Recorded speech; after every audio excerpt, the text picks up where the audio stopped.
জীবনদায়ী ওষুধের বর্ধিত মূল্য প্রত্যাহারের দাবিতে খড়দহ ব্লক আইএনটিটিউসির মিছিল খড়দহে।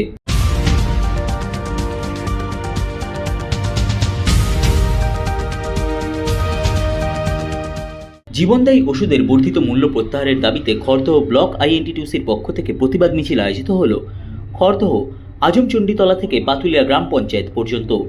এই দিনের মিছিলে নেতৃত্ব দেন খড়দহ ব্লক আইএনটিটিউসির সভাপতি পিন্টু বিশ্বাস, পাতুলিয়া গ্রাম পঞ্চায়েতের উপপঞ্চায়েত প্রধান কিশোর বৈশ্য, ব্যারাকপুর 2 পঞ্চায়েত সমিতির কর্মাধ্যক্ষ সুকুমার সিং সহ অন্যান্য নেতৃত্ব।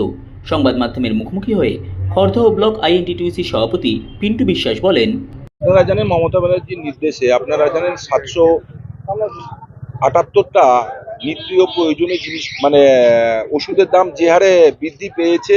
সুগার, প্রতিটা মানুষের ঘরে ঘরে এখন সুগার, সেই সুগারের ওষুধের দাম যে হারে বৃদ্ধি পেয়েছে এবং ক্যান্সার, এই ধরনের জিনিস ওষুধের দাম যে হারে বৃদ্ধি পেয়েছে তারই প্রতিবাদে আমাদের আজকে ধিক্কার মিছিল। এই ধিক্কার মিছিলে আমাদের মধ্যে আছেন আমাদের পঞ্চায়েতের উপপ্রধান মাননীয় কিশোর বৈশ্য, পঞ্চায়েত সমিতির কর্মাধ্যক্ষরা আছেন, পঞ্চায়েতের সদস্যরা আছেন এবং আমার ট্রেড ইউনিয়নের সমস্ত নেতৃত্বরা আছেন, মহিলারা অনেকে আছেন।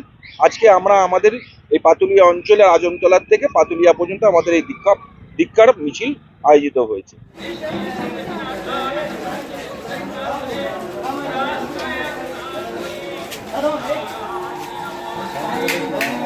वंदे मातरम, वंदे मातरम।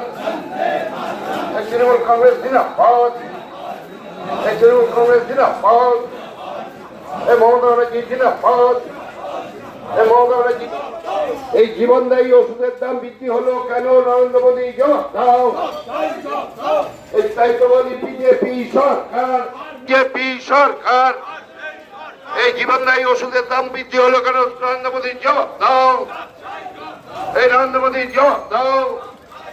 এই জীবনদায়ী ওষুধের দাম বৃদ্ধি হলো কেন? নরেন্দ্র মোদীর জবাব দাও।